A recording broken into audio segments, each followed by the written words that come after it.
السلام عليكم ورحمة الله وبركاته. ازيكم عاملين ايه؟ لو مهتم بجديد ومفيد فعل من التطبيقات اشترك في القناة وفعل زر الجرس عشان يوصلك كل ما هو جديد ومفيد فعل من التطبيقات. في القناة عندي اقدر افك التطبيقات الحديثة اللي بتسهل عليك حياتك اليومية والتطبيقات الفيك وكمان التطبيقات الهاكر. النهارده ان شاء الله مع شرح تطبيق جديد هو اسمه بالجملة. التطبيق ده مساحته 23 ميجا، محمله اكتر من 5000 شخص. التطبيق ده تطبيق قطري موجود في دولة قطر. بتقدر من خلال التطبيق ده ان انت تطلع على المحلات البقالة ومستحضرات التجميل والعطور.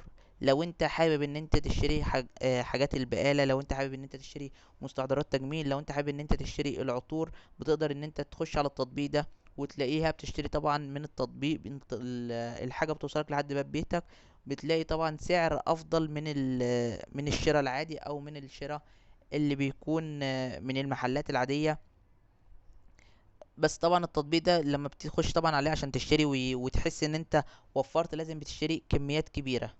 كميات كبيرة من الحاجة اللي انت عايزها او كميات كبيرة من اكتر من حاجة.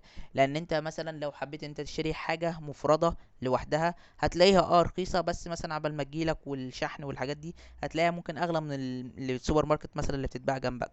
انما لما تشتري مثلا اكتر من حاجة، يعني خزين الشهر كله، ادوات، حاجات البقالة، حاجات المنظفات والتجميل، عطور، برفانات، حاجات زي كده.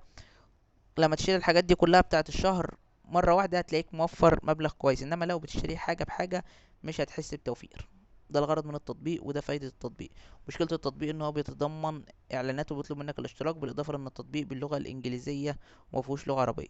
بس كده ده يعتبر ابسط شرح للتطبيق. بالنسبه للمميزات والعيوب، لو عجبك شرح التطبيق يا ريت تدوس لايك للفيديو. لو عايز شرح تطبيق معين يا ريت تسيب لي في الكومنت. لو اكتشفت ميزه او عيب للتطبيق في اي تحديث من التحديثات القادمه اكتبها في تعليقات الفيديو. وشكرا، سلام عليكم.